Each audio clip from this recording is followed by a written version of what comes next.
Hello, and welcome back to some more Remnants of Naezith individual level discussions. Today we actually have a special treat for you. We're going to be taking a look at not one, not two, but three separate levels. This video might be a little bit longer, but the purpose of this is that three levels in Jade, being Soggy, Chasm, and Plunge, have very little variance between some of their strategies. They're all particular or fairly short levels. Plunge is 3.7 seconds, Chasm is under 3 seconds, Soggy is just over 3 seconds.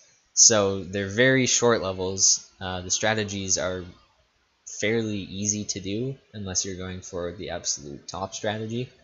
And there's not too much to the levels to talk about. So I figure we're going to combine them all together, make a little bit of a longer video, but get three levels out of the way at once. So let's hop right in. We're going to be starting things off with Soggy.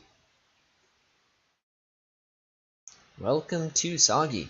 So this level is a fairly short one, but is also fairly notorious, especially in speedruns of Jade. This level has a very simple intended strategy of going underneath this little area here, climbing up these walls, and then continuing onwards to the very end of the level. But as you probably know by now, there is also this gap in the middle here that you can actually jump through. The ghost just did that. And so we're going to be taking a look at some of the easiest ways to get through this gap, some of the faster ways to get through this gap, and then how to carry those on towards the end. The ending for almost all strategies will be the same, so we'll cover that last. The only variance between ending strategies is how many boost charges you have. So one method in particular uses 2 dashes up towards the top to make it over here, and so we will only have 1 extra dash charge at the bottom, whereas the other 2 strategies, or the 3 strategies I guess, use dash charges up at the top, only 1 of them, and so we'll have 2 dash charges to make the ending a little bit easier. So without any further ado, let's hop right in. For our beginner level starting strategy, we're going to start off in this level by simply holding right direction as our buffered input at the start. Our objective here is to go running off of this, and then using a visual cue, do a boost jump all the way through here without the need to grapple. And then this will set us up for another dash into a grapple up on this top area, which will then set us up for the rest of the level. So for us, we're going to be taking a look at this pillar down here, and I'm going to actually move this over to the side, so use the little dash there to keep an eye on the pillar. And we're going to take a look at when I initiate this dash jump. So we go running off to the side, and you can see right here that Kyra goes falling down just with a little bit of her foot, his foot, sticking out in front of him. And so he continues falling, and then you see as soon as that foot crosses over the little boundary with this pillar in the background, I initiate a dash and then a full hold jump. So dash and then just hold the jump button. And that will send me flying up through, where I can do another dash into a grapple on the top, and then continue on my merry way down towards the remnant. So once again, that looks like this. You'll see me falling down here, falling. As soon as my foot crosses the pillar, dash into a full hold jump, into another dash. The biggest downside for this method is that it uses up 2 dash charges to simply get to this top hook up here, whereas other methods you only have to use 1 dash to make it through and onto this wall, and that means that we have a much rougher time going through the bottom area here than if we were to have an extra dash charge. For our intermediate strategy here for the starting, our buffered inputs are going to be a jump and the right direction. So this time we're going to be jumping. Now, much like Threshold, we want our jump on this level to be a rather short hop, just so that we can barely make it over this little ledge here and fall down as soon as possible. I believe in this one my hop is a little bit larger than that, which isn't necessarily a bad thing. Our goal here isn't exactly to get the most speed going through, More speed is generally better for passing through this area here, but it also, if you have too much speed, it makes the rest of the level and the ending a little bit more challenging. So we want to find a nice balance of making it through the gap with a fair amount of speed, but also making it through the gap sooner rather than later. So you can see that I do a jump here, and then I'm going to grapple. The exact position of the grapple doesn't really matter, as this method doesn't have any particularly consistent ways of doing it. But for me, whenever I do this, I generally tend to aim for just to the right of this pillar here. So as we continue along, you'll see that I grapple all the way until the vertical, and then I do a boost jump. Now this is the part that will probably get you to rage and smash your computer monitor in, because this boost jump, you actually have to feel out how long you have to time it, how long you have to hold your jump for. So jumping through this is not consistent, with the exception of the beginner level strat. Most resets on this level happen because you die to spikes in this area, and making it through here isn't very consistent. So this is just something you have to feel out. But you can do just a boost jump through here into a grapple at the top here, and then that will set us up to continue along our merry way. Moving right along to our expert starting. For this one, our buffered inputs are going to be a jump and a grapple, so that is a directionless pull, which will look something like this. Now as soon as this grapple hits the ceiling and starts pulling us, our objective is going to be to release it and then immediately do a jump cancel. Note that doing a directionless pull at the start actually makes the jump cancel much easier than if we were to be holding a direction. So we release and do a jump cancel, and then we're going to immediately throw out another grapple. So that is a pull into a jump cancel into a grapple, and that will give us quite a bit of horizontal speed, but the jump cancel will also line us up nicely to continue our speed horizontally through this spike corridor. So as we continue along, you can see that we grapple, and then I actually release this grapple a little bit before the vertical in favor of a grapple closer on. The extra grapple will give us some more speed, and it'll also set our swing up so that we enter this little corridor first, and then we can jump through it afterwards. So you'll see this, we swing along, and then I do just a regular no boost jump. And this is another one of those where you'll have to feel it out for yourself how long you have to hold it for. This level is a lot of trial and error. So we just do a no boost, just a regular old jump. We're going to jump through here, and you'll see right afterwards I use one of my dashes so that I can continue on, grab onto this wall as soon as the dash ends, and now we start falling down to continue on our merry way towards the end. Finally, rounding things out with our descendant level starting. Again, we're going to buffer our inputs as a directionless pull, so that is jump and grapple on their own. Similarly to the expert strat, we will immediately jump cancel into a grapple, and then release this grapple and grapple here again. The difference this time being that instead of doing just a regular jump, we're actually going to dash jump through this corridor. So you can see here that I've started dashing, I'm going to jump and make my way through the corridor. Now this jump has to be a little bit shorter than the uncancelled jump. You have to hold it for a little bit less time, and that's just because dash jumping generally tends to send you higher up. So you'll see that I jump, but only for a little bit so that I can make it through without touching the spikes. And then that means that towards the end here, my dash runs out sooner, so I can actually get a longer grapple to build up a little bit more speed into the bottom. And you will see why this comes in handy with the next section where we take a look at the ending of this level. Alright, so we are here with the ending of Soggy, and you can see that we have left off exactly where we were with all of our starts. The only difference here is the beginner start will have one fewer boost charges than we have right here, so that means that that strategy will be a little bit slower and a little bit changed up. But aside from that, everything else will be consistent throughout. So as we come into here, you can see that we have a fair amount of horizontal speed, 851, so that means that our path is going to continue to the right, but you'll also notice that we're probably going to hit this little bit of dirt at the bottom here. And since we don't want to bonk, that means that we're going to need to do a short grapple, a very short grapple onto here, hold it for a very little time, so that it alters our path, and if we do this correctly, it'll alter it so that we're just going to clip the little corner here, and then we can use a boost or a dash to push ourselves further. In the instance where we don't have a boost or a dash, that means you're going to have to hold this short little grapple here just a tad longer, which is why it's a little bit of a slower strategy. You can see here we do a very short grapple and then boost, and that sends us just barely past the corner here and on our way outwards. So now that we've made it past the corner, there is only one thing left to do, and that is to turn around and reach the end of the remnant. There are two main ways to do this. The first one is by grappling a little bit early above this block here so that your grapple hits this upper part, and that'll carry you up a little bit higher into the end.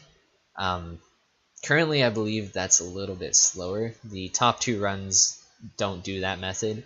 The third place run by Rocky Andy does do that method. Other runs don't. Some runs do. I'm undecided on whether it's faster or not. I haven't done enough testing with it. But that is one possibility. The other one, and generally preferred and more common one, is to just wait a little bit longer, grapple towards the bottom here, and then continue on. So you can see that Chesda falls down, does a grapple at the bottom here, and then we actually have a boost charge coming up right about now. If you were doing the method where we didn't have a boost up before, we will have it by now. So that means that all methods should be able to use this boost here. So what we're going to do is boost as soon as it's up, and then try to land a grapple as early on onto here so that we get a little bit of extra speed going into the end. This ending part is really difficult, but it's the part in the middle that actually saves them or loses the most time. That very short grapple to get you over top of the little ledge is very key to having a fast run in this. So you can see we just grapple, release at the vertical, and sail on into victory. So that is it for Soggy right now. We will be moving on to Chasm next. So I will see you there. Okie dokie. So our next level here is Chasm, and you can see that this one is also a fairly short one. It has a casual path of taking us up and over and into the Remnant. It also has a secret here, where if you can make it all the way up to there, there's actually a hidden remnant up there that unlocks one of the bonus levels. So if you're hunting for those bonus levels, that's where you find it. But yeah, this level has a very simple start where we do a loop. If you want to do it casually, you can just go flying up here and straight into the remnant, but of course there are very fast methods to do. Similarly to Soggy, Chasm has various starting strategies, and then the ending is basically the same for all of them. So we'll be taking a look at those, and yeah, let's hop right into it. Alright, so for the beginner level starting strategy for Chasm, we are going to be buffering our inputs as a jump and the right direction. Now we want this to be a very big jump because our goal here is going to be to have a rather short swing so that we can get a lot of height or a relatively large amount of height, but getting up there quicker is more important. So if we were to do a longer swing, we'd be able to swing all the way around, get a lot of height, but it would take a lot of time. By doing a shorter swing, we actually take less time. We don't get up as high, but that's not super important in this level. For this level, making it to our second part is much more important. So you can see I do a full jump, big jump, and then a grapple. It's a fairly short one, and then I do a boost to release, and that transfers into a grapple up here. This is where our ending part is going to start. As I said, very short levels. So most of the levels will show us getting to this grapple, and then I'll just display what the correct way to proceed from this grapple to the ending is. So that is it for the beginner strategy. Very simple. It's just a jump, full jump into a short grapple with a boost, and then we're going to start grappling onto this upper part. Moving right along to our intermediate starting strategy. Our buffered inputs this time are actually going to be a directionless pull, so that is jump and grapple together. And that will make it look like this at the start, and then we're going to immediately release this grapple, and you'll see that right now I am bonking my head on this block right here. The purpose of this is that we actually want to fall down so that our next grapple doesn't hit this block right here. If we were to send out another grapple right now, it would hit this block, make a ding sound, we'd be sad. So our objective here is now to fall for a very short distance, so that our 45-degree angle line can actually make it just slightly past this past this block and back onto the dirt block up here. So you'll see that I wait a very short amount of time and then re-grapple. Now you'll also notice that I'm already boosting here and I'm not at the vertical, but that's not what you're supposed to do, right? Well, actually with this level, the most important thing to remember is that at the top there is an area that we want to do boost jumps in. So that is a dash and a jump together. And if we don't have a boost jump there, that means that we can't do a boost jump. If we don't have a boost up, we can't do a dash jump. So that means that our objective for the long term for this level is to use our starting boost as early as possible while still maintaining speed, so that it is available when we want to use it later on up towards the top to do a dash jump. So you see that I boost very early on in this, and I also want to be letting go of grapple before the boost actually runs out, or just as the boost runs out. And that'll send me flying up, at which point I can grapple up here and continue on. You'll notice if you were to rewind the video that I have a little bit more dash juice saved up in here than I do in the other one, and that's the purpose of these different starts, is that the faster you can get this dash juice going, the easier it'll be once you hit this top part here and you want to start dash jumping it. And you'll see that in play in the next two starts.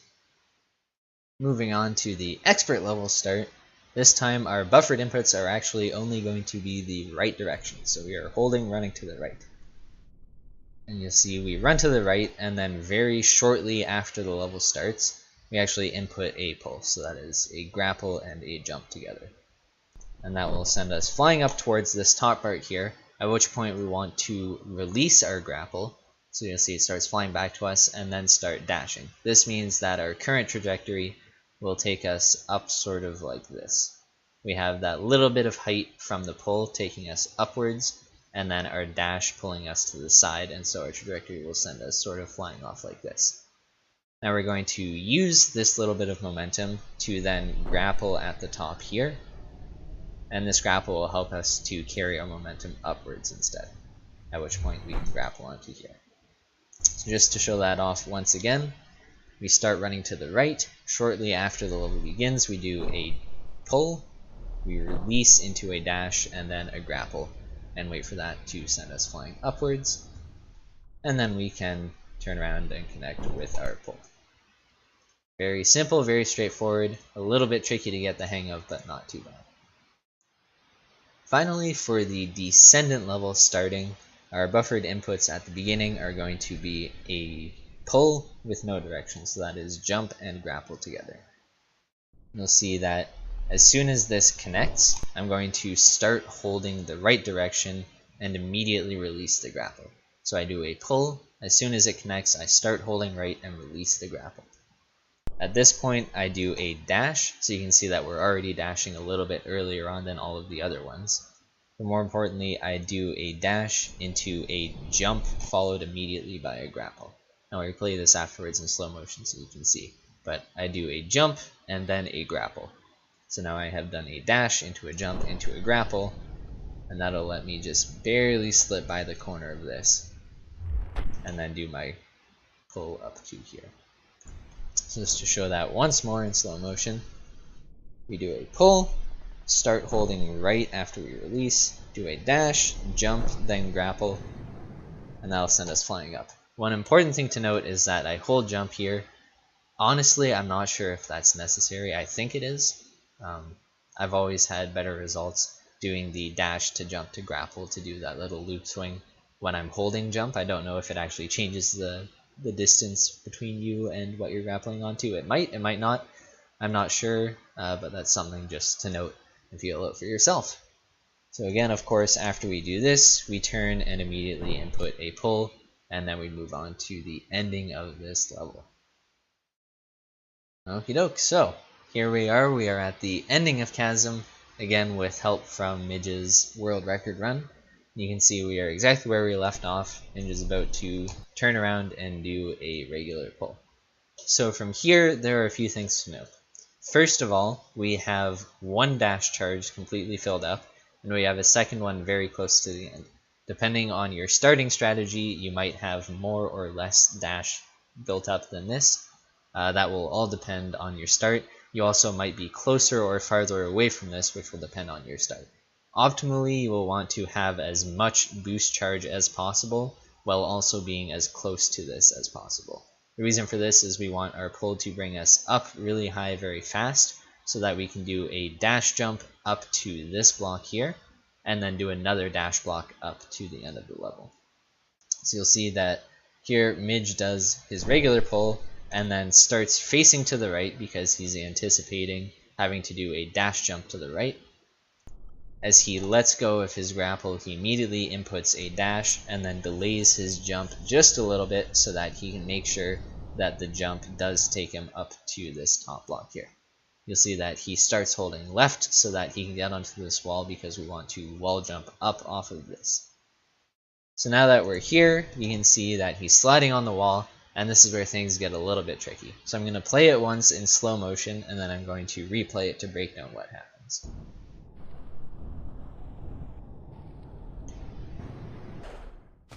Alright, so what did we see there?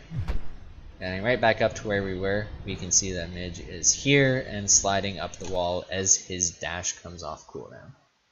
You can see right here, we've stopped on the tick where he uses his dash. His boost meter is completely empty. And here he is inputting a boost and a jump, and he is holding his jump. So this is going to be a big boost jump, but more importantly, he's also holding to the left. And the reason for this is we want our jump to carry us up this wall. This side wall is going to stop us from going super far, so we're just going to keep our momentum going upwards with a big jump, and then we're going to hit this top part and do a wall jump off of that. So that is one dash jump up to this top part, and then as soon as we hit this top part, we start facing right and do a wall jump off of this while our dash is active, like so. And really the key to this being as fast as possible is actually that ending part, believe it or not. It is incredible how much slower it is to do a wall jump, wall jump, wall jump up versus just one big jump to a wall jump off. That saves a very considerable amount of time. So it's one of those things that might feel a little bit strange, might feel awkward getting used to, but it's the key to success here, and it's also actually very consistent. Once you get up onto this wall, doing just a big jump into a wall jump will find very few deaths on spikes, whereas the repeated wall jump back and forth method tends to get you killed more often than not. So that is it for Chasm. Again, very short level, but of course we're not done yet. We are moving on to Plunge. Alright, we're here. We made it. We are at Plunge. It's rather strange that we're doing the last Jade level towards the start of our series, but this is a very short level. And the speedrun strategy, there's really only one of them with a couple of minor variations and things to note. So it's not a super complicated one to talk about. Just to go over the level very briefly, casually you're supposed to make it over to this area, go up this wall, make it through the spinning saw blades of doom, and make it over here. But one thing to note is that instead of this, if you're ever doing a speedrun and you mess up a fast strat or something, one backup is you can actually do a full dash jump, or full dash pull into a dash jump at the top there and make it out. So if you're ever doing the fast speedrun strat, and then you mess up or something doesn't go right, you can just do that dash pull into dash jump combo every time, and it'll get you up to safety. So we're going to switch over into my explanation mode with my cursor and fancy text. Just to talk about this, there aren't really any big variations on the speed strat for this level of the IL strat, but there are a couple of things to note that have particular usefulness and things that people don't understand about them for this level. So I'm just going to go over that pretty quickly, and then we'll be done with this. We'll see you there.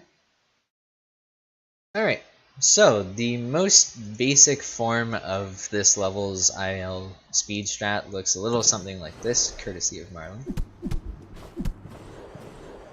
Where basically we start off jumping over this ledge. We used one boost charge there.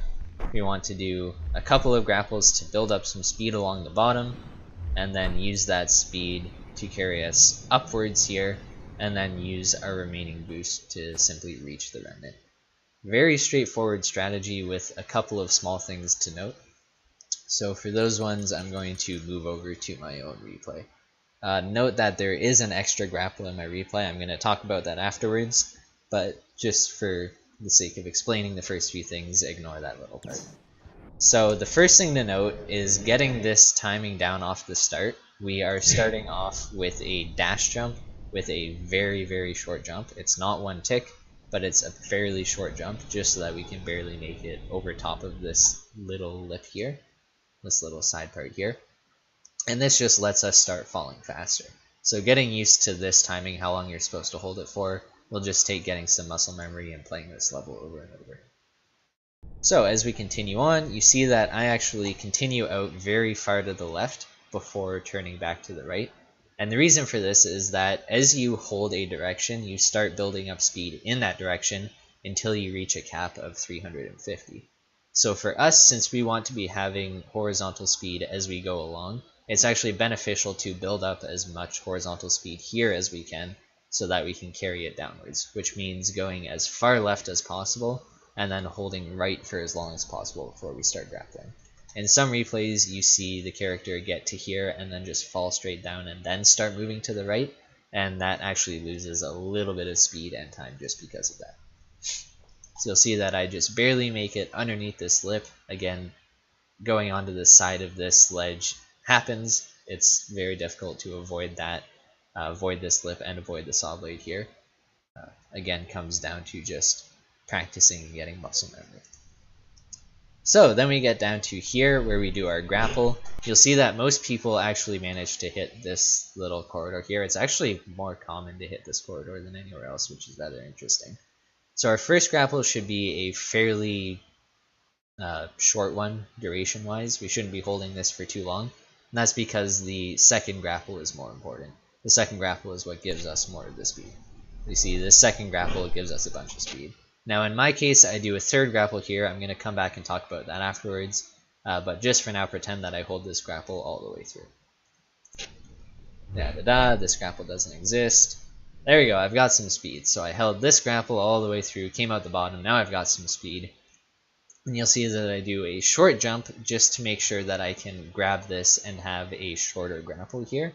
Again, shorter grapples complete their loop faster, and in our case we have enough speed to not warrant having a longer grapple here. So we go, we get our grapple, we do a dash, and then this part is just going by feel. This ending part is rather difficult to get correctly consistently. Getting the angle of release right is kind of a pain. So again, trial and error here. And then you'll see that I dash once again, and then I grapple here.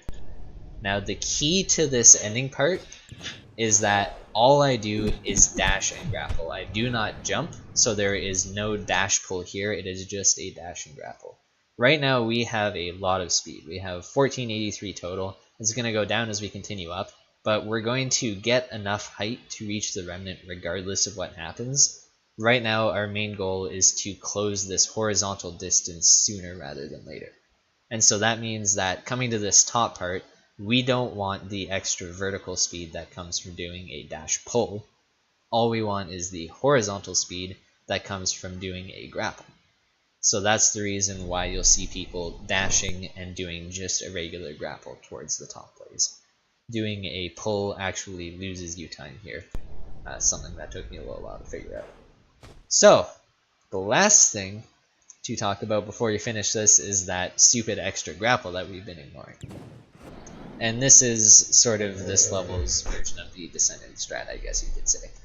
So for this to succeed, this first grapple actually needs to be held a little bit longer. You'll see in most replays that this grapple actually lets go fairly early on, so that this second one is a very long grapple, and that gives you the speed towards the bottom.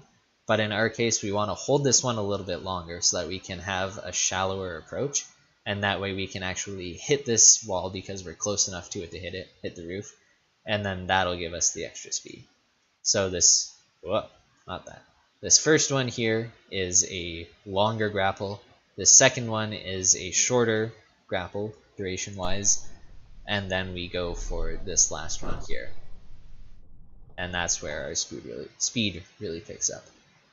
You'll notice that most of the 2 grapple strategies end up with closer to 1500 here, whereas the faster ones end up with closer to 1600. So it's just about building up extra speed. Again, you can get very far just with the 2 grapple method, so there's no need to force yourself, but this is a little bit of extra edge to have and to know about. So that will be all for this video. Fairly long one. We covered 3 different levels, covered a lot of stuff. I'm not sure when the next video will be out. It probably won't be a more than 1 level video. I doubt we'll be having more of these until we reach the other sections, where I know in Sand there are a couple of shorter levels. Metal and Crystal I haven't really looked at, but as we start getting into other zones, the videos will start being more about section oriented, like the Plunge was, versus the whole this strategy, that strategy. It'll be more, this is how you do the starting at this level, this is how you do the ending at this level, and so on and so forth. So expect more videos talking about sections as we proceed through these stages, but for Jade we'll probably keep going with the whole full level with different strategies. As always, thanks for watching. If you've noticed anything wrong or have any questions, I'm always open to talk. Discord, Steam, whenever I'm streaming, basically anywhere you can get a hold of me. I'll answer any questions. If you notice anything wrong, let me know that I'm an idiot in the comment section. And until next time, this has been Epic Cat or Bob or whatever. Thanks for watching and have a wonderful evening, night, day, morning, whatever it may be.